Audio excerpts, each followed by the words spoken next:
نحمد نصلی علی رسول الکریم اما بعد فاعوذ باللہ من الشیطان الرجیم بسم اللہ الرحمن الرحیم۔ ہم ریاض الصالحین کی کتاب پڑھ رہے ہیں، یہ امام نووی کی کتاب ہے۔ اس میں وہ احادیث ہیں جو کہ ایک مسلمان کے لیے جن کا جاننا بہت ضروری ہے، کیونکہ یہ ہماری زندگی کے ہر پہلو پہ روشنی ڈالتی ہے، ہمارے لیے رہنمائی کرتی ہے یہ احادیث کہ ہمیں اپنے اخلاق، اپنے اعمال، اپنے دل کی حالت کس طرح سے کرنا ہے، کس طرح سے گناہوں سے بچنا ہے۔ یعنی کہ ہمیں ایک طرح سے یہ ہمارے لیے گائیڈ ہے، دنیا کی زندگی گزارنے کے لیے ہمارے لیے ایک مینول ہے یا گائیڈ ہے، ٹھیک ہے۔ یہ بہت ہی اہم احادیث ہیں۔ تو ہم پہلا باب جو ہے وہ اخلاص نیت کا باب ہے، جس کی آج آخری حدیث ہے۔ تو اس کے بعد اگلا باب جو ہے وہ توبہ کے بارے میں ہوگا، اور اسی طرح مختلف چیزوں کے بارے میں طرح سے باب باندھ کر امام نووی نے ان حدیث کو جمع کیا ہے جن سے ہمیں اس چیز کو سمجھنے میں مدد ملتی ہے۔ حدیث کو پڑھتے ہیں۔ وعن ابی عبد الرحمن عبد اللہ ابن عمر بن الخطاب رضی اللہ عنہما۔ تو اس حدیث کے راوی کون ہے؟ حضرت عبداللہ بن عمر، یعنی کہ حضرت عمر بن خطاب رضی اللہ عنہ، جو کہ مسلمانوں کے دوسرے خلیفہ ہیں، ان کے بیٹے عبداللہ بن عمر رضی اللہ عنہ، تو ان کی حدیث ہے یہ۔ انہوں نے کہا سمعت رسول اللہ صلی اللہ علیہ وسلم یقول، میں نے رسول اللہ صلی اللہ علیہ وسلم کو فرماتے ہوئے سنا۔ اب یہ حدیث بیان کر رہے ہیں۔ انطلق ثلاثۃ نفر ممن كان قبلكم حتى آواهم المبيت إلى غار فدخلوه۔ تو یہ قصہ آپ صلی اللہ علیہ وسلم سنا رہے ہیں پچھلی امت سے کچھ لوگوں کا، ٹھیک ہے۔ یہ امت محمدیہ صلی اللہ علیہ وسلم سے پہلے کی امت کے جو مسلمان لوگ تھے، جو صالحین کچھ لوگ تھے، ان کے بارے میں یہ قصہ ہے جو رسول اللہ صلی اللہ علیہ وسلم ہمیں سنا رہے ہیں۔ اور چونکہ ہم اب تورات اور انجیل سے دین کا علم نہیں حاصل کرتے، ٹھیک ہے، لیکن کچھ باتیں رسول اللہ صلی اللہ علیہ وسلم نے ہمیں ان کی شریعت میں سے بتائی، کچھ واقعات بتائے، تو وہ ہماری شریعت میں جائز ہے، یا قرآن میں ان کی شریعت کا کوئی عمل بتایا گیا اور اس کو منسوخ نہیں کیا گیا، تو وہ ہمارے لیے بھی وہ شریعت کا حصہ ہے اور وہ جائز ہے۔ اور پھر وہ ظاہر ہے ہماری شریعت کا حصہ بن گیا تو گویا ہم ان کی شریعت نہیں فالو کر رہے، ہم اپنی شریعت کو، ہمیں رسول اللہ صلی اللہ علیہ وسلم کی تعلیمات کو پر ہم عمل کر رہے ہوتے ہیں۔ تو اب اس حدیث میں آپ صلی اللہ علیہ وسلم نے کیا فرمایا کہ تم سے پہلی امتوں میں سے 3 شخص تھے جو ایک ساتھ سفر پر نکلے، حتیٰ کہ رات ہو گئی، چنانچہ رات گزارنے کے لیے وہ ایک غار میں داخل ہو گئے۔ فانحدرت صخرۃ من الجبل فسدت علیہم الغار۔ تو کیا ہوا جب یہ غار میں داخل ہوئے تو پھر کچھ دیر کے بعد کیا ہوا کہ پہاڑ سے ایک بڑا سا پتھر لڑک کر نیچے آیا، جس نے غار کے دہانے کو، یعنی غار کا جو داخل ہونے کا راستہ تھا، اس کا منہ تھا، اس پر پتھر آ کر رک گیا اور اس کا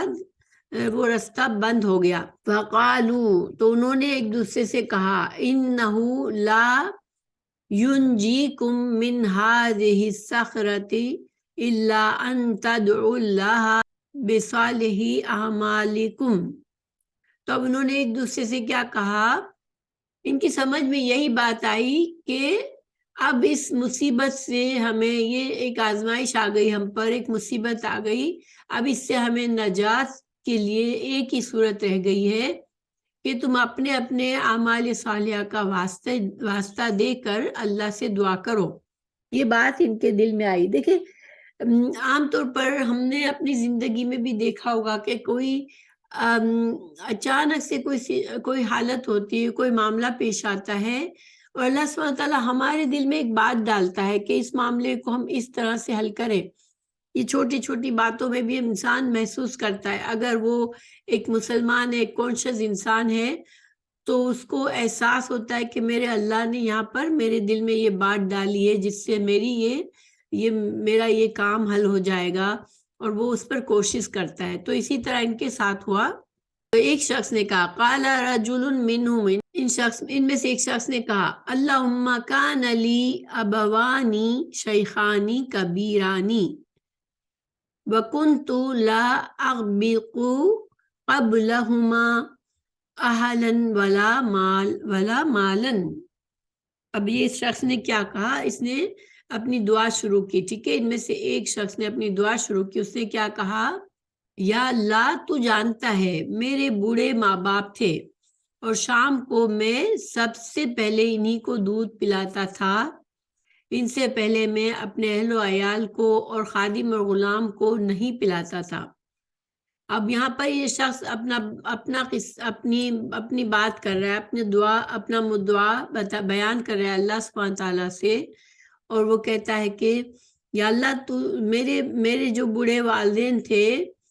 تو میں ان کے ساتھ کیا معاملہ کرتا تھا، میں کس طرح سے، جو کہ اللہ تعالیٰ کا حکم ہے ہم کو بھی اور ہم سے پچھلی شریعت کو بھی، کہ اپنے والدین کے ساتھ احسان کا معاملہ کرو، ان کو خوش رکھو، ان کے لیے ان پر غصے سے بات نہ کرو، ان کے سامنے اف بھی نہ کرو. تو یہ شخص اب یہ بتا رہا ہے کہ یا اللہ یہ جو تیرا حکم ہے والدین کے ساتھ رحم کرنے کا، والدین کی خدمت کرنے کا، والدین کو خوش رکھنے کا، تو میں اس پر کس طرح عمل کرتا تھا کہ میں جیسے بکریاں چرانے کے لیے جاتا تھا، اور پھر جب وہ شام کو واپس آتا تھا تو اس بکریوں سے دودھ نکال کے وہ سب سے پہلے، یعنی اپنے اہل خانہ، اپنی بیوی بچوں اور گھر والوں کے سے پہلے بھی وہ سب سے پہلے اپنے بوڑھے والدین کے پاس جاتا تھا اور ان کو وہ دودھ پیش کرتا تھا، اور اس کے بعد دوسروں کو دیتا تھا. فنا بھی طلب الشجر یوما فلم ارح علیہما حتی ناما فحلبت لہما غبوقہما فوجدتہما نائمین. اب اس نے بتایا کہ ایک دن مجھے چونکہ بکریوں کو چراتا تھا، تو ایک بار اسے کہ یہ مسئلہ آیا کہ اسے درخت نہیں مل رہے تھے جس پر وہ بکریوں کو چرانے کے لیے کچھ مل نہیں رہا تھا. تو وہ جھاڑ پھوس اور بکریوں کے چارہ ڈھونڈتے ڈھونڈتے اسے دیر ہو گئی گھر آتے ہوئے. اور جب گھر آیا تو اس نے بکریوں سے دودھ نکالا، بکریوں سے دودھ دوہا اور والدین کے پاس گیا، تو لیکن کیا دیکھتا ہے کہ اس کے والدین بھوکے ہی سو چکے تھے. فَكَرِهْتُ أَنْ أَوْقِدَهُمَا وَأَنْ أَغْبِقَ قَبْلَهُمَا أَهْلًا أَوْ مَالًا. تو اب اس شخص نے کہا کہ مجھے اب یہ بات پسند نہیں آئی، مجھے میرا دل نہیں چاہ رہا تھا کہ میں اپنے ماں باپ سے پہلے، چونکہ میں ہمیشہ ماں باپ کی پہلے خدمت کرتا ہوں، ان کی بھوک پہلے مٹاتا ہوں، اور پھر میں اپنے گھر والوں کا خیال رکھتا ہوں. تو مجھے یہ بات اچھی نہیں لگی کہ آج وہ میرے انتظار میں وہ سو گئے، تو اب میں ان کو چھوڑ کر میں اپنے گھر والوں کی ضرورت کو پہلے پورا کر دوں. تو پھر اس نے کیا کیا، فَلَبِثْتُ، تو میں وہیں پر ٹھہرا، وَالْقَدَحُ عَلَى يَدَيْهِ، اور دودھ کا پیالہ ہاتھ میں لے کے میں وہیں کھڑا رہا. فَانْتَظَرُوا اسْتِيقَاظَهُمَا حتى برق الفجر والصبية يتداغون عند قدمي فاستيقظا فشربا غبوقهما. تو اب اس نے یہ بتا رہا ہے کہ میں جب انتظار کرتا رہا پیالہ دودھ کا ہاتھ میں لے کر، مجھے یہ بات نہیں اچھی لگی کہ وہ نیند سے ان کو جگاتا اور ان کی نیند خراب کرتا. تو میں انتظار کرتا رہا یہاں تک کہ صبح ہونے کو آئی، فجر ہونے لگی. میرے بچے بھوک کے مارے میرے قدموں میں بلبلاتے رہے، یعنی بچے روئے بھی دودھ کے لیے، مگر اس نے صبح تک وہ یوں ہی انتظار کرتا رہا اپنے والدین کا. دیکھیں یہاں تھوڑا سا ہمیں اس حدیث سے تھوڑا سا ہمیں یہ اشکال پیدا ہوتا ہے کہ چونکہ آج کل کا زمانہ الگ ہے، آج کل ہم والدین سے محبت تو کرتے ہیں، لیکن والدین کے لیے وہ ہمارے دل میں وہ صبر اور وہ جذبہ نہیں ہوتا والدین کی خدمت کرنے کا۔ ہم ہمیشہ اپنے اگر بچے چھوٹے ہیں تو ان میں لگے ہوئے ہوتے ہیں، اور اکثر ایسا ہوتا ہے کہ والدین کی ضرورت کو تھوڑا پیچھے چھوڑ دیتے ہیں، ٹھیک ہے، اور اس کو ہم قبول بھی کرتے ہیں۔ ہم کہتے ہیں کہ بھئی بچے چھوٹے ہیں تو انسان کی ذمہ داریاں ہیں، وہ بچوں میں مصروف ہے، ٹھیک ہے۔ تو اب ہمیں اس حدیث سے تھوڑا سا یہ اشکال پیدا ہوتا ہے سمجھنے میں کہ جب بچے بھوک سے رو رہے ہیں تو پھر وہ ماں باپ کے انتظار میں وہ شخص کھڑا ہے، تو ہمارے نزدیک تھوڑا سا اس بات میں ہمارے دل کو ایک جھٹکا سا لگتا ہے کہ بچوں کو دودھ دے دینا چاہیے تھا اسے۔ تو لیکن دیکھیں اصل میں یہاں پر ہمیں کیا سمجھنے کی ضرورت ہے؟ ہمیں یہ سمجھنے کی ضرورت ہے کہ اس شخص کا یہ ایک نیکی کا عمل وہ اپنی عادت بنا لی تھی، اس کو یہ پتا تھا کہ میرے والدین کے ساتھ احسان کرنا ایک اللہ کا حکم ہے مجھے، ٹھیک ہے، اور وہ اس حکم پر پوری طرح سے پابندی کر رہا تھا۔ اور آپ کو پتہ ہے کہ نیکیوں پر انسان کو دوام کرنا ضروری ہے، ٹھیک ہے، جا کے انسان کبھی نیکی کرتا ہے، پھر کبھی نہیں کرتا، کبھی پھر دل چاہتا ہے تو کرتا ہے، تو دیکھیں وہ بھی ایک نیکی کا عمل تو ہے، ٹھیک ہے، لیکن جو نیکیوں پر انسان دوام کرنے والا ہوتا ہے اس کا جو ثواب زیادہ ہوتا ہے۔ اس کے علاوہ اس کا ایک فائدہ یہ ہوتا ہے کہ جب کبھی انسان کسی وجہ سے وہ پوری کوشش کے باوجود اس نیکی کو کرنے سے رہ جاتا ہے تو اللہ سبحانہ تعالیٰ اس کو اس کا اجر سے محروم نہیں کرتا۔ اب اس شخص کا چونکہ کمٹمنٹ تھا تو اس نے یہ اپنا اجتہاد کیا کہ بچے رو رہے تھے لیکن پھر بھی وہ والدین کا انتظار کرتا رہا۔ تو اب ایسے میں ہمیں یہ سوچنا پڑتا ہے، دیکھیں کہ اللہ سبحانہ تعالیٰ کے کام جو ہے نا اسباب کے پردوں میں ہوتے ہیں، ایک تو ہمیں نظر آ رہا ہوتا ہے، ایک تو ہمیں سمجھ آ رہا ہوتا ہے، ٹھیک ہے، ہماری سوچ، ہماری سمجھ، ہماری نظر جو ہے وہ ایک لمیٹڈ تک ہے، ایک حد تک ہے۔ اس کے بعد حالات کیا ہے، اللہ تعالیٰ اس کے پیچھے کیا اسباب ہو رہے ہیں، اس کے پیچھے کیا اثرات ہو رہے ہیں، وہ صرف اللہ سبحانہ تعالیٰ جانتا ہے۔ اللہ تعالیٰ نے ہمیں یہ بات بتائی ہے، سورہ کہف میں ہم نے دیکھا کہ حضرت موسیٰ علیہ السلام کو یہ بات سکھائی گئی کہ اللہ تعالیٰ کے احکام جو بظاہر ہمیں نظر آ رہے ہوتے ہیں اس کے پیچھے ایک حکمت عملی ہوتی ہے اور اللہ کے ہر کام میں خیر ہوتی ہے۔ تو جیسے کہ کشتی میں سوراخ کر دیا خضر علیہ السلام نے، تو موسیٰ علیہ السلام کو سمجھ نہیں آئی کہ یہ کشتی میں سوراخ کر دیا تو غریبوں کی کشتی تو ڈوب جائے گی، تو ایسا کیسے کیا خضر علیہ السلام نے، جن لوگوں نے ہمیں کرائے کے بغیر ہمیں سفر کرنے کی اجازت دی کشتی میں، ان کی کشتی کو ہی خراب کر دیا۔ تو یہ تو بظاہر تھا، ٹھیک ہے، لیکن جب اس کی وجہ بتائی گئی کہ کیوں ایسا کیا تھا، کہ وہ ظالم بادشاہ جو تھا وہ کشتیوں کو ضبط کر لیتا تھا، لوگوں کی جو کشتی اسے اچھی لگتی تھی وہ اس پر قبضہ کر لیتا تھا، تو اس کشتی کو عیب دار کر دیا تاکہ وہ بادشاہ جو ہے وہ اس پر قبضہ نہ کر لے۔ تو ظاہر یہ تو چھوٹا سا عیب تھا نا، اس کو تو ریپیئر کیا جا سکتا تھا، لیکن اگر پوری کشتی چلی جاتی تو ان لوگوں کا رہنا اور اپنا روزی روٹی کا کرنا مشکل ہو جاتا۔ تو اسی طرح دیکھیں بچے بھوکے تھے، بچے رو رہے تھے، اب ہمیں نہیں پتا کہ اللہ سبحانہ تعالیٰ نے اس نیک آدمی کے بچوں کے لیے کیا رحمت اپنی لکھ دی اس باپ کے نیک عمل کی وجہ سے، اور جو اس نیک عمل میں بچوں کی تکلیف سے بچے گزرے، اس تکلیف کے سبب اللہ تعالیٰ نے ان بچوں کو کیا خیر ان کی زندگی میں دی ہوگی یہ ہمیں نہیں پتا، ٹھیک ہے۔ اس وجہ سے ہمیں ہمیشہ یہ بھروسہ رکھنا چاہیے کہ انسان جب نیت کرتا ہے اللہ کی رضا کے لیے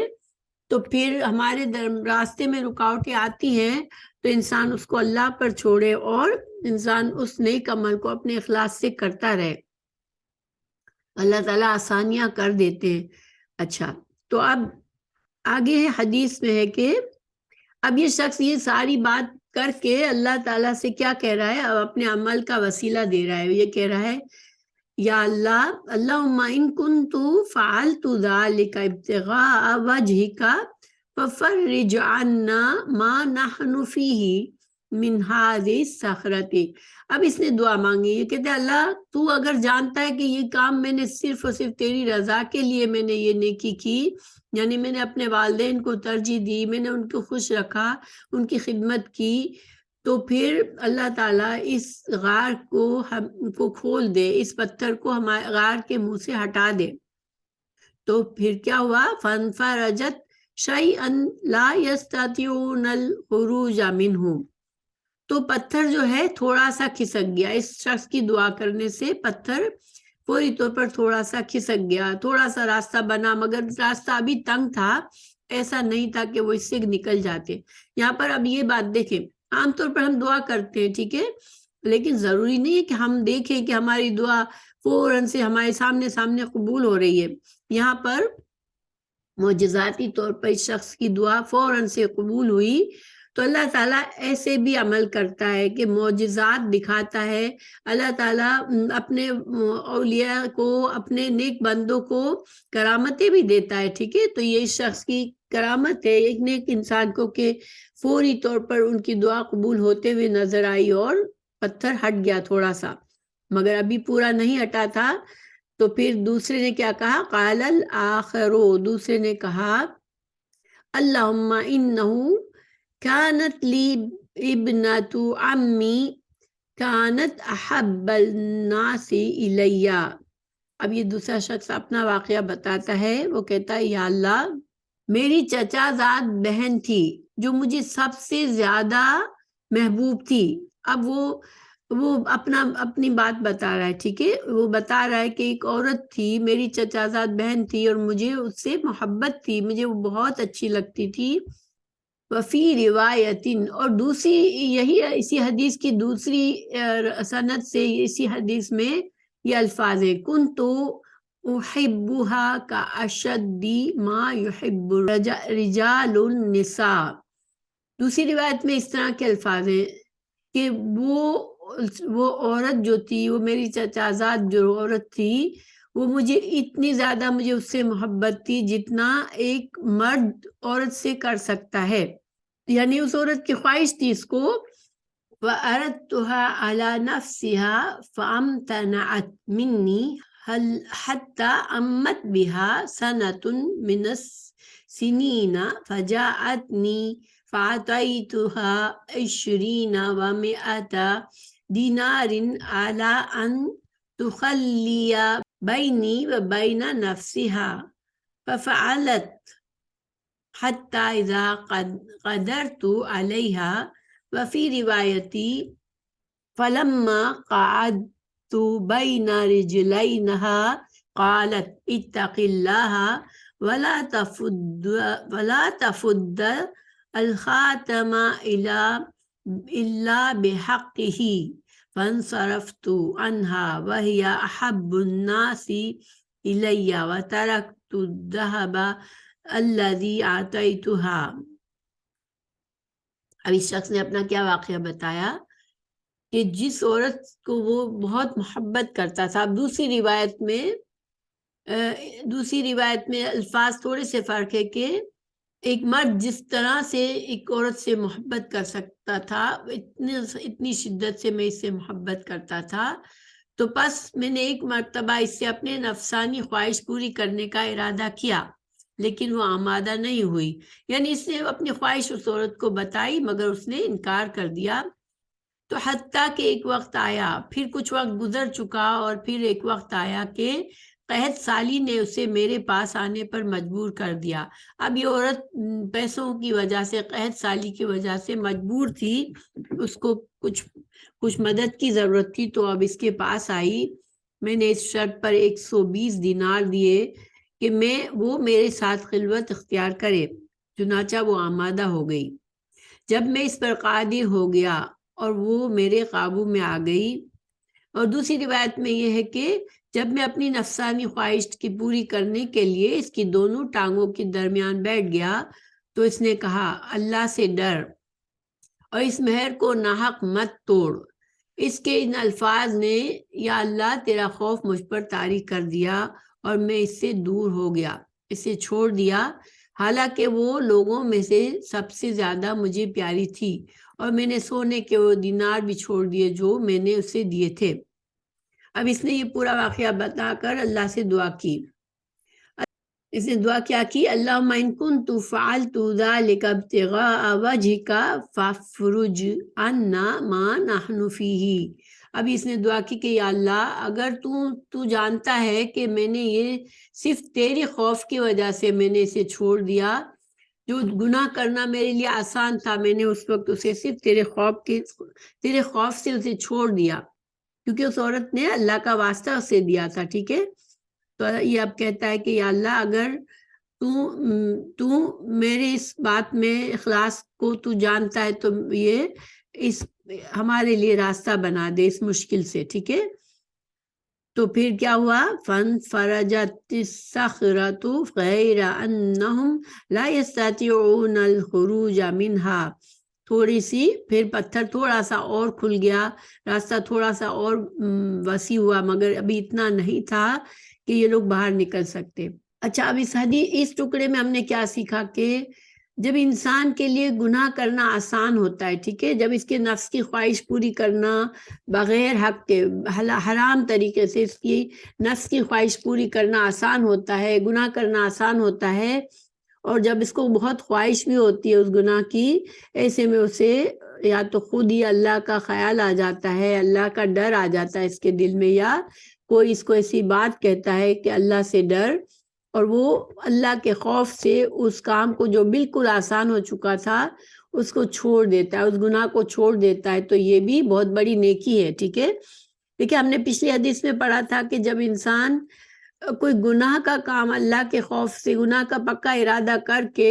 اس گناہ کو اللہ کے خوف سے چھوڑتا ہے تو اس کو بجائے گناہ ملنے کے اس کو ایک نیکی کا اجر ملتا ہے، ٹھیک ہے۔ تو اب یہ شخص اللہ سے دعا مانگتا ہے کہ اللہ پھر تو میری اس بات کو قبول کر، میری اس نیکی کو قبول کر جو میں نے اپنے آپ کو گناہ سے بچایا اور اس عورت کو چھوڑ دیا۔ تو پھر پتھر تھوڑا سا کھلا، مگر اتنا نہیں کہ وہ اس سے باہر نکلتے۔ تو ہمیں یہاں پر ایک تو یہی پتا چلا کہ پہلے میں ہمیں یہ پتا چلا تھا کہ اللہ کی خوشی کی خاطر نیکی کے کام بالکل اس اللہ کی خالص نیت سے کرنا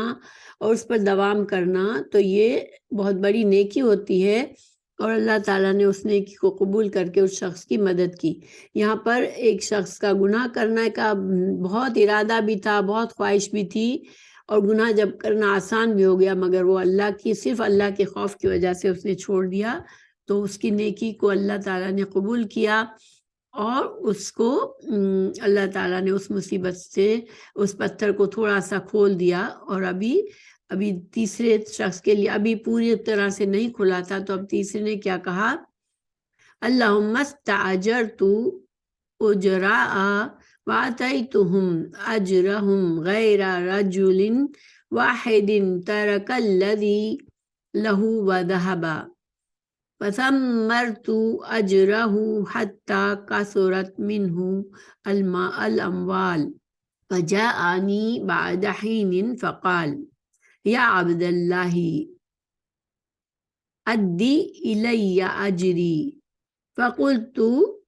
کل ما ترى من اجرک من الابل والبقر والغنم والرقیق فقال یا عبد اللہ لا تستہزی بی فقلت لا استہزئ بک فاخذہ کلہ فاستاقہ فلم یترک منہ شیئا۔ اب یہاں اس شخص نے اپنی نیکی کو بتایا، اس کی نیکی کیا تھی؟ اس نے کہا یا اللہ میں نے کچھ مزدوروں کو اجرت پر رکھا تھا، سب کو میں نے ان کی اجرت عطا کر دی، صرف ایک مزدور اپنی مزدوری لیے بغیر چلا گیا، میں نے اس کی مزدوری کی رقم کو کاروبار میں لگا دیا، حتیٰ کہ اس سے بہت سا مال بن گیا۔ کچھ عرصے کے بعد وہ ایک دن آیا اور آ کر کہا اللہ کے بندے مجھے میری اجرت ادا کر دے۔ میں نے کہا یہ اونٹ، گائے، بکریاں اور غلام جو تجھے نظر آ رہے ہیں یہ سب تیری اجرت کا ثمر ہے۔ اس نے کہا اللہ کے بندے مجھ سے مذاق نہ کر۔ میں نے کہا میں تجھ سے مذاق نہیں کر رہا، حقیقت بیان کر رہا ہوں۔ چنانچہ میری وضاحت پر وہ سارا مال لے کر چلا گیا، اس میں سے اس نے کچھ نہ چھوڑا۔ تو اب دیکھیں اس شخص نیکی کیا تھی کہ اس کے مزدور کو اس نے وقت پر وہ آدمی چلا گیا، وہ اس کو وقت پر اس کی اجرت نہ دے سکا۔ اب اس کے پاس دیکھیں ہماری جو شریعت ہے اس کے لحاظ سے ہمیں کسی کا مال ہمارے پاس پڑا ہے تو وہ ایک امانت ہوتی ہے، اور وہ امانت اس کو ادا کرنی ہوتی ہے، ٹھیک ہے، اس امانت کو حفاظت سے رکھنا ہوتا ہے۔ تو اس شخص نے کیا کیا کہ اس امانت کا جو پیسہ تھا اس کی مزدوری کا، اس کو اس نے کاروبار میں لگایا۔ اللہ نے اس کاروبار میں برکت دی اور اس کو بہت سا منافع ہوا، تو اس نے اس شخص کے منافع کا حصہ جو بنا تھا وہ اس کی اجرت کے پیسے کے ساتھ ساتھ سارا منافع بھی اس کو دے دیا۔ تو ہمیں ایک بات تو یہ پتہ چلتی ہے کہ چونکہ ہم اس سے فائدہ عام طور پر کسی امانت سے ہم فائدہ نہیں اٹھا سکتے، ٹھیک ہے، اگر کسی نے ہمیں امانت دی ہے رکھنے کے لیے تو ہم اس سے فائدہ نہیں اٹھا سکتے، لیکن اس شخص نے اس کو کاروبار میں لگایا، لیکن اس کی نیت کیا تھی کہ جو بھی نفع ہوگا میں اس کو دے دوں گا۔ تو یہ اس نے ایک طرح سے اس پر ایک طرح سے اس کا احسان بھی ہوا، اور اس نے پھر امانت کے ساتھ نہ صرف اس کی امانت اس کے جو پیسے تھے اجرت کے وہ دیے، بلکہ سارا اس وقت کا منافع بھی جو اس نے اس سے کمایا وہ بھی دے دیا۔ تو اب یہ ظاہر بہت بڑی نیکی تھی کہ نہ صرف اس نے اس کی امانت کی حفاظت کی بلکہ اس کو کاروبار میں لگا کے اس سے اس کو اور فائدہ حاصل ہوا، اور وہ سارا کا سارا اس نے دے دیا۔ تو اللہ تعالیٰ سے اب یہ دعا کرتا ہے کہ یا اللہ اللہم ان کنت فعلت ذلک ابتغاء وجہک فافرج عنا ما نحن فیہ فانفرجت الصخرۃ فخرجوا یمشون۔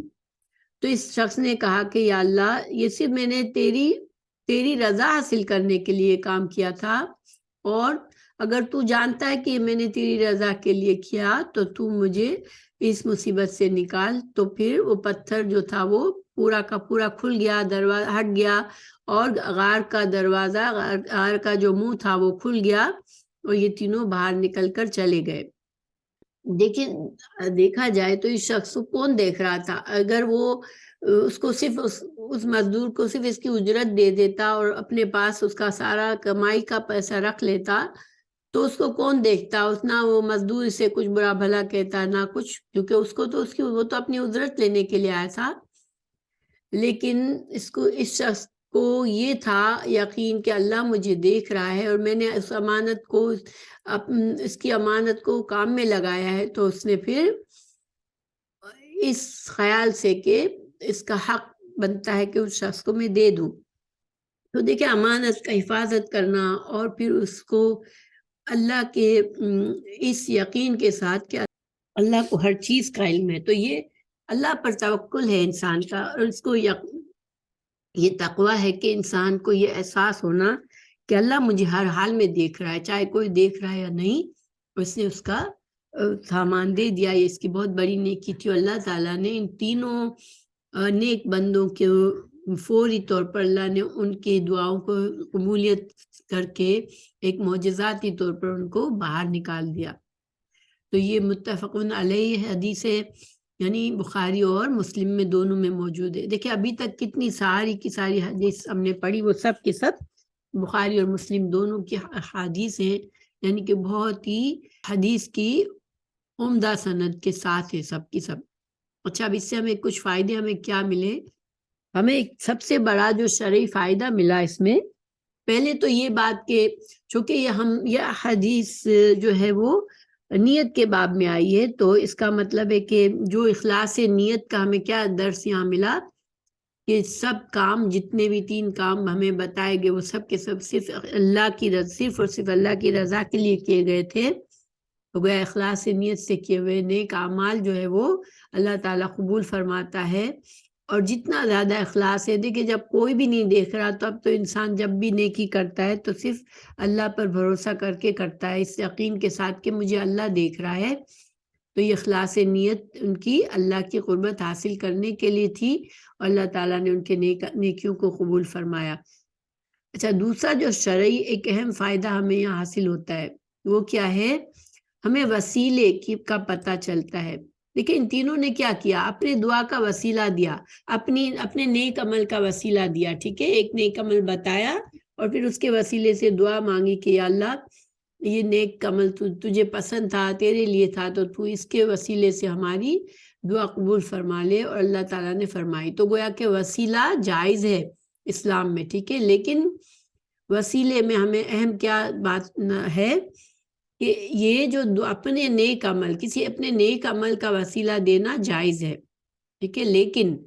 جسے ہم کسی شخصیت کا وسیلہ نہیں دے سکتے کہ یا اللہ میں تیرے نبی کے وسیلے سے، یا اللہ تو فلاں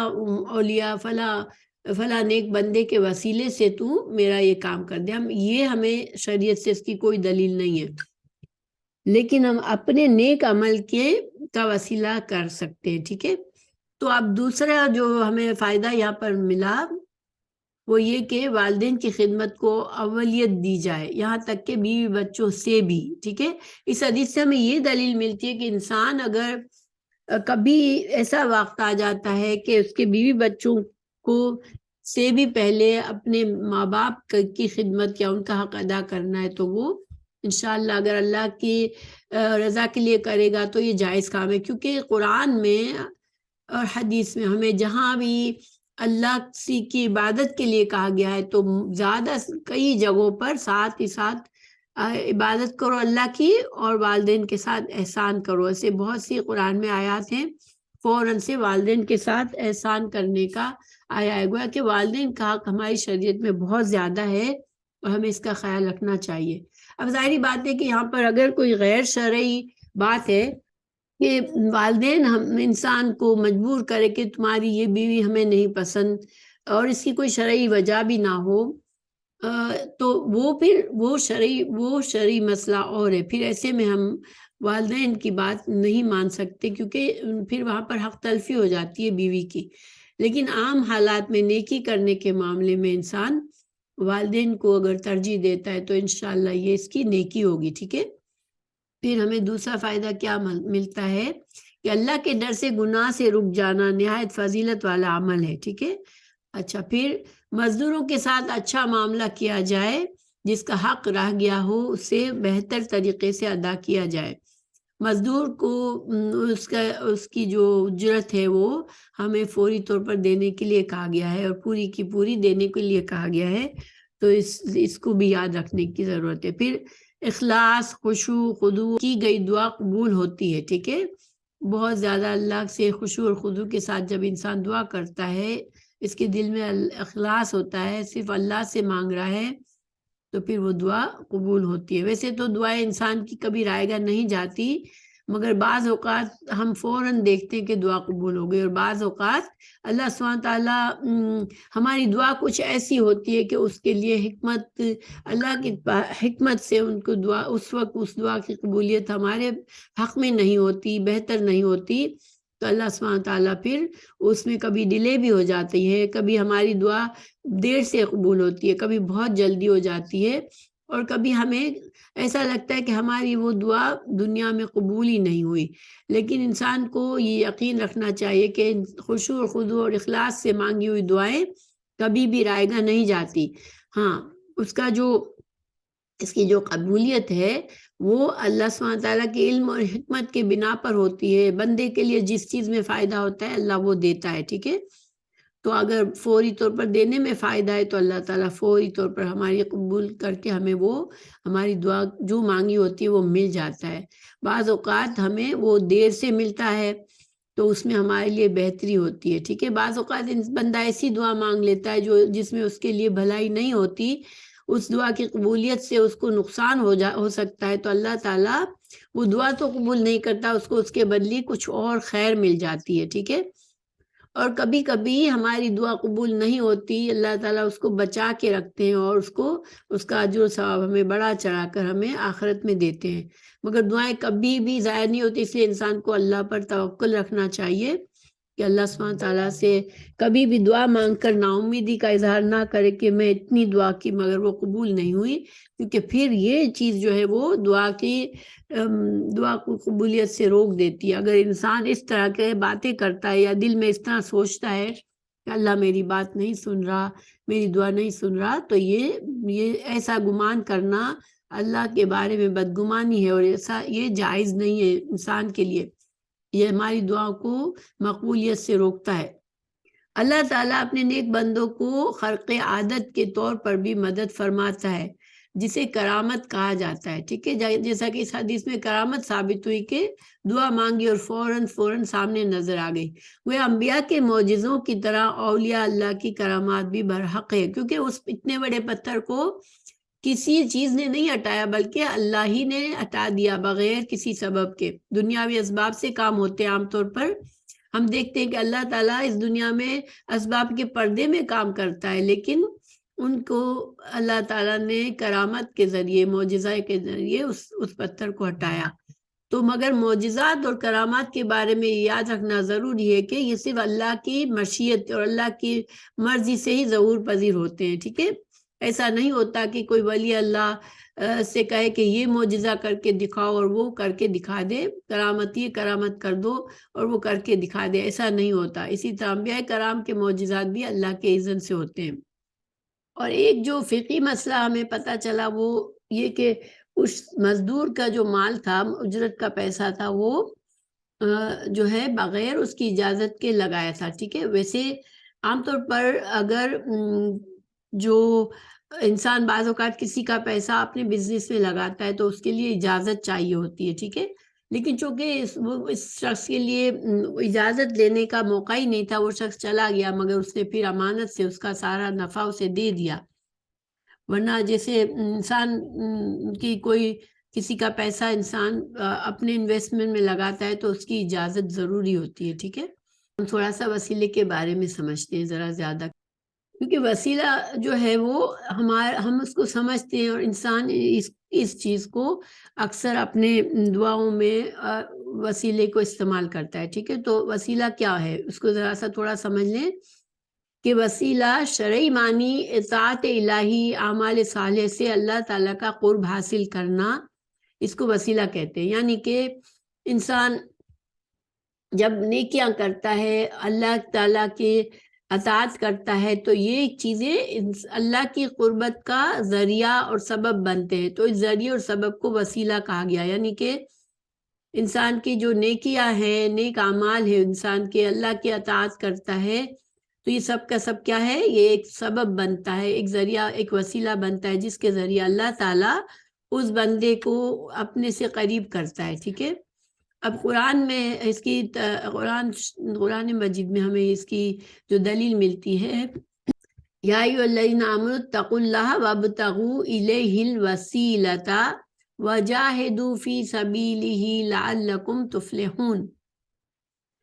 تو یہ اس آیت کا ترجمہ ہے، اے ایمان والو، اللہ سے ڈرتے رہو اور اس کی طرف پہنچنے کا وسیلہ تلاش کرتے رہو اور اس کی راہ میں جہاد کرو تاکہ تم نجات پاؤ۔ تو اس آیت میں جو کہاں وسیلہ کیا ہے، یہ نیک اعمال، یعنی اللہ تعالیٰ ہمیں بندوں کو کیا فرما رہے ہیں کہ تم اپنے نیک اعمال سے، اپنے ایمان کے ساتھ کیے ہوئے نیک اعمال سے، اور جو کہ سارے نیک اعمال ہمیشہ شریعت کے مطابق جو ہوتے ہیں وہی نیک اعمال ہوتے ہیں، تو اپنے ان نیک اعمال سے اور اللہ کی راہ میں جہاد جو ایک بہت بڑا نیک عمل ہے، اس کے ذریعے تم اللہ سے قربت کا وسیلہ اور سبب تلاش کرتے رہو تاکہ اللہ تعالیٰ تمہیں عذاب سے تم بچ جاؤ، آخرت میں تمہیں خیر ملے، ٹھیک ہے۔ تو وسیلہ پھر کیا ہوا، الوسیلۃ ای القربۃ بطاعتہ، کہ وسیلہ سے مراد عبادت کے ساتھ اللہ تعالیٰ کی قربت تلاش کرنا، ٹھیک ہے۔ تو پھر وسیلہ کیا ہے، وسیلہ اصل میں اللہ کی قربت کا نام ہے، ٹھیک ہے، کہ بندہ جو ہے وہ اللہ سے قریب ترین ہوتا رہتا ہے اپنے نیک اعمال سے، تو گویا کہ اللہ کی طرف اس نے وسیلہ پکڑ لیا ہے، ٹھیک ہے۔ تو وسیلہ پھر وہ کام ہے جس کے ذات اللہ تعالیٰ کا قرب حاصل ہو۔ یہ مختلف علماء نے جو وسیلہ کے بارے میں تفسیر کیے میں وہ بتا رہی ہوں، ٹھیک ہے۔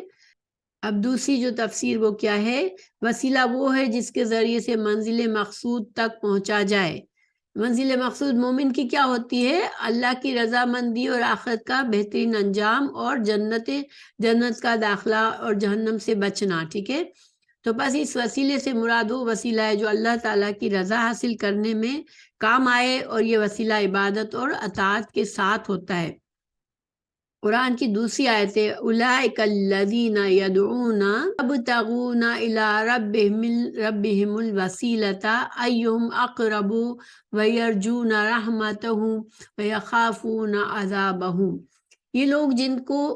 پکارتے ہیں وہ خود اللہ تعالیٰ کی طرف وسیلہ ڈھونڈتے ہیں، اور جو ان میں بہت نزدیک ہے اور اللہ کی رحمت کی امید رکھتے ہیں اور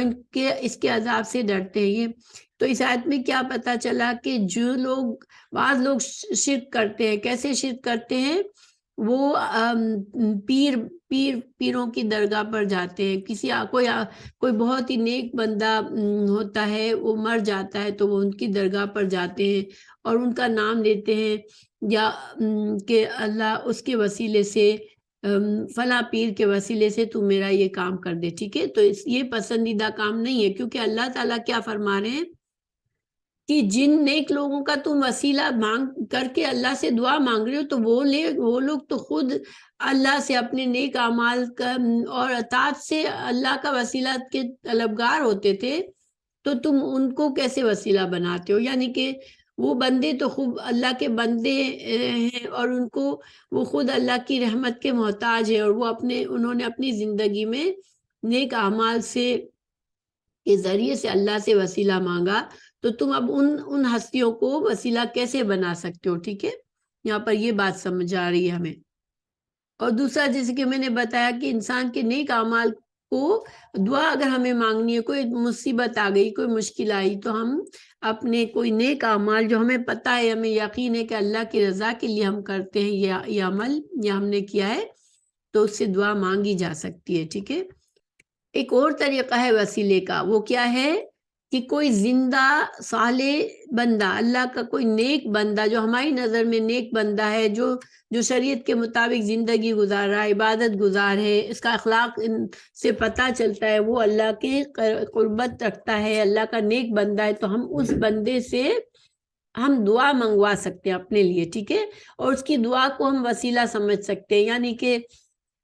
جب وہ شخص سے ہم دعا کا کہیں، وہ ہمارے لیے دعا کرے اور ہم اس کو آمین کہیں، تو گویا کہ ہم اس دعا اللہ تعالیٰ سے یہ کہہ رہے ہیں کہ یا اللہ، اس بندے کی یہ تیرا نیک بندہ ہے ہماری نظر میں،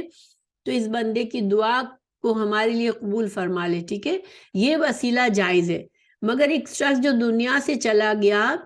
اس کا نام کا وسیلہ، اس شخص کی ہستی کا وسیلہ دینا جائز نہیں ہے۔ یہاں پر ہم صرف ایک نیک انسان، زندہ نیک انسان کی دعا کا وسیلہ کر رہے ہیں، اور دعا ایک نیک عمل ہے، اور وہ شخص ہمارے لیے جب دعا کرتا ہے اور ہم اس میں آمین کرتے، تو گویا ہم نے اس نیک عمل میں اللہ تعالیٰ سے ہم اس کا حوالہ دے رہے کہ اللہ تو ہمارے لیے یہ کام کر دے، کیونکہ اس کی ہمیں اس کی دلیل ملتی ہے۔ رسول اللہ صلی اللہ علیہ وسلم کے پاس صحابہ کرام آ کے دعا کرتے تھے کہ اللہ کے رسول صلی اللہ علیہ وسلم ہمارے لیے دعا کر دیں۔ اس میں ایک مثال ہے، حضرت عبداللہ بن رواحہ رضی اللہ عنہ نے نبی کریم صلی اللہ علیہ وسلم سے عرض کیا، اے اللہ کے رسول، میرے دانت میں درد ہے، اس سے مجھے سخت تکلیف پہنچ رہی ہے۔ جناب نبی کریم صلی اللہ علیہ وسلم نے اپنے دست مبارک کو ان کے اس رخسار پر رکھا جس میں درد تھا، اور آپ صلی اللہ علیہ وسلم نے 7 بار دعا کی، اللہم اذھب عنہ سوء ما یجد، یا اللہ تو اسے شفا عطا کر، جو تکلیف اس سے یہ تکلیف دور کر دے۔ تو پھر اللہ تعالیٰ نے ان کو اسی وقت شفا دے دی تھی۔ بخاری کے حدیث میں اب بیان کرتی ہوں کہ سیدنا انس سے مروی ہے کہ مدینہ منورہ میں ایک دفعہ قحط پڑا، نبی کریم صلی اللہ علیہ وسلم نے خطبہ دے رہے تھے، اسی حالت میں ایک دیہاتی نے عرض کیا، یا رسول اللہ صلی اللہ علیہ وسلم، مویشی ہلاک ہو گئے، لوگ بھوکے مر گئے، آپ صلی اللہ علیہ وسلم نے سے بارش کی دعا مانگیے، آپ اللہ تعالیٰ سے بارش کی دعا مانگیے۔ نبی کریم صلی اللہ علیہ وسلم نے دعا فرمائی تو اسی وقت بارش شروع ہو گئی اور آئندہ جمعہ تک ہوتی رہی۔ پھر دوسرے جمعے میں مکانوں کے گرنے کی شکایت کی گئی کہ آپ صلی اللہ علیہ وسلم سے دعا فرمائی۔ آپ صلی اللہ علیہ وسلم سے دوبارہ کہا کہ یا رسول اللہ مکان گر رہے، اب تو بارش اتنی ہو گئی۔ رسول اللہ صلی اللہ علیہ وسلم نے دعا فرمائی جس سے بارش رک گئی۔ ٹھیک ہے، یہ بخاری کی حدیث ہے۔ اچھا، پھر جو دوسری ہمیں نیک لوگوں کے علاوہ دیکھیں، ہمیں جو آپ صلی اللہ علیہ وسلم کے زمانے میں جو مہاجرین تھے، جو غریب تھے، جو سب کچھ چھوڑ کے صرف اللہ کے دین کو سیکھنے کے لیے آئے ہوئے تھے، اور وہ اصحاب صفا جو رسول اللہ صلی اللہ علیہ وسلم کی مسجد میں ایک چھپڑ سا بنا ہوا تھا اس میں ہی رہتے تھے، اور انہوں نے اپنا سب کچھ چھوڑا ہوا تھا صرف دین سیکھنے کے لیے، اور وہ آپ صلی اللہ علیہ وسلم کے ساتھ جہاد میں جایا کرتے تھے۔ تو ان لوگوں سے بھی، کیونکہ وہ مسکین تھے، وہ اللہ کی راہ میں تھے، وہ مہاجرین تھے جو نیک بندے تھے، تو ان سے بھی دعا کروانا ہمیں ثابت ہے۔ رسول اللہ صلی اللہ علیہ وسلم جو تھے وہ کبھی یعنی خود غریب مہاجرین سے فتح اسلام کی دعا کروایا کرتے تھے۔ ٹھیک ہے، آپ صلی اللہ علیہ وسلم کو ترغیب دیتے تھے کہ تم اسلام کی فتح کی دعا کرو۔ دیکھیں، آپ صلی اللہ علیہ وسلم سے بڑھ کر کس کی دعا قبول ہو سکتی ہے؟ لیکن آپ صلی اللہ علیہ وسلم نے ہمیں یہ تعلیم دی کہ جو مسکین لوگ ہوتے ہیں، جو لیکن اللہ کے نیک بندے ہوتے ہیں، وہ دین پر چل رہے ہوتے ہیں، تو اللہ تعالیٰ ان کی دعائیں قبول کرتا ہے، جلدی قبول ہوتی ہے ان کی دعائیں، اس لیے ان سے دعائیں کی جا سکتی ہے، ان سے کرائی جا سکتی ہے۔ ٹھیک ہے، ایک اور حدیث ہمیں ملتی ہے ابن جریر کی کتاب میں کہ حضرت رسول اللہ صلی اللہ علیہ وسلم نے صحابہ کرام سے فرمایا تھا کہ تم اویس قرنی رحم اللہ سے دعا کرانا۔ چنانچہ صحابہ کرام رضی اللہ عنہ نے اویس قرنی رحم اللہ سے دعا کروائی تھی۔ یہ اویس قرنی کون تھے؟ اویس قرنی ایک مسلمان ہوئے، ٹھیک ہے، رسول اللہ صلی اللہ علیہ وسلم کے زمانے میں،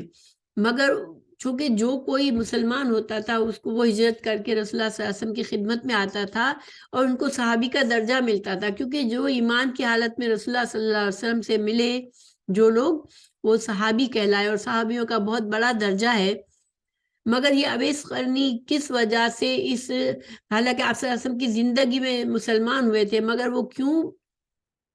انہوں نے صحابی کا درجہ نہیں حاصل کیا کہ ان کی والدہ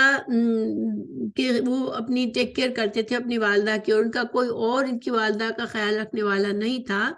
تو جب تک ان کی والدہ زندہ رہی اس وقت تک وہ ہجرت کر کے مدینہ نہیں آئے تھے، اور جب آپ صلی اللہ علیہ وسلم اس سے پہلے ہی اس دنیا سے رخصت ہو گئے، تو ان کو موقع ہی نہیں ملا کہ وہ رسول اللہ صلی اللہ علیہ وسلم کی زندگی میں آپ صلی اللہ علیہ وسلم کے پاس آتے اور صحابی کا درجہ پاتے۔ تو اللہ کے پیارے رسول صلی اللہ علیہ وسلم نے یہ وصیت کی تھی صحابہ کرام سے کہ جب یہ اویس قرنی مدینہ آئے تو ان سے دعا کی درخواست کرنا۔ دیکھیں کتنا بڑا درجہ ان صحابی کو ملا،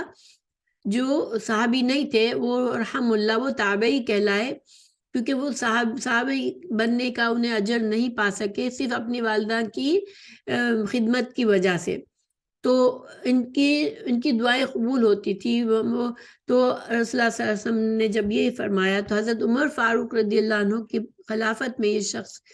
جو تھے وہ آئے مدینہ، تو اس قافلے میں حضرت عمر رضی اللہ عنہ نے پوچھا تھا کہ تم میں سے اویس قرنی کون ہے، پھر ان سے دعا کروائی تھی۔ تو سبحان اللہ، ان ساری باتوں سے ہمیں یہ دعا کرنے کے دو وسیلے کے دو ذریعے ملے۔ ٹھیک ہے، ایک وسیلے کا ذریعہ کیا ہمیں پتا چلا کہ انسان اپنے ہی نیک عمل کا وسیلہ دے جو اللہ کے لیے خاص طور سے کیا ہو، دوسرا اللہ تعالیٰ کسی اللہ کے نیک بندے جو زندہ ہے اس دنیا میں اس سے دعا کروائے، اور اس دعا کے وسیلے سے اپنے لیے اللہ سے امید رکھے کہ اللہ تعالیٰ اس کے وسیلے سے میری یہ مشکل حل کر دے گا۔ لیکن ہمیں کیا پتا چلا کہ کسی اس دنیا سے جو رخصت ہو گئے جو نیک لوگ، ان کو وسیلہ ان کی ہستیوں کو وسیلہ نہیں بنا سکتے کہ اللہ اس نیک بندے کے وسیلے سے میری دعا قبول کر لے۔ ایون رسول اللہ صلی اللہ علیہ وسلم کا وسیلہ دیکھ کر بھی ہم دعا نہیں مانگ سکتے۔ ٹھیک ہے، چونکہ اب آپ بھی صلی اللہ علیہ وسلم دنیا میں نہیں ہیں، آپ صلی اللہ علیہ وسلم جب تھے ان سے دعائیں کرائی جا سکتی تھی۔ کیوں ہم نے ان کے مرنے کے بعد ان کا وسیلہ نہیں دے سکتے؟ کیونکہ پھر یہ بدعت ہو جاتی ہے۔ ٹھیک ہے، اس کا شریعت میں ہمیں نہیں کوئی دلیل ملتی کہ اس طرح سے کیا جا سکتا ہے۔ پھر دوسرا یہ بھی ہے کہ جو انسان دنیا سے خود اللہ سے قربت کا وسیلہ مانگتے ہوئے دنیا سے رخصت ہوا ہے، تو پھر ہم اللہ تعالیٰ نے جیسے قرآن میں ہی بتا دیا کہ وہ ہستیاں تو خود اللہ سے اپنے لیے اپنے نیک اعمال کا وسیلہ مانگتے تھے، تو تم ان کو کیسے وسیلہ بنا سکتے ہو؟ ٹھیک ہے، پھر ہمیں اللہ تعالیٰ نے ہمیں یہ اجازت دی کہ ہم اللہ سے ہر حال میں دعا کر سکتے ہیں، اور اللہ تعالیٰ سے جو جائز طریقے ہیں اس سے ہم وسیلہ کر سکتے ہیں۔ ایک اور وسیلہ کیا ہو سکتا ہے کہ اللہ سبحانہ تعالیٰ کے اسماء اور صفات کا وسیلہ دیا جا سکتا ہے۔ یا اللہ تو رحیم ہے، تو کریم ہے، تو دعاؤں کو قبول کرنے والا ہے، یا اللہ تو ہر چیز پر قادر ہے، تو حی القیوم ہے، تو عالم الغیب ہے، یا اللہ تو تیری ان پیاری پیاری صفات کے وسیلے سے تو میری دعا قبول کر لے، تو اللہ تعالیٰ وہ وسیلہ بھی جائز ہے، صرف اللہ تعالیٰ کی صفات کا ہم وسیلہ دے سکتے ہیں۔ تو الحمدللہ یہ ساری وسیلے کے بارے میں باتیں، تو انشاءاللہ ہم یہاں پہ اسٹاپ کرتے ہیں۔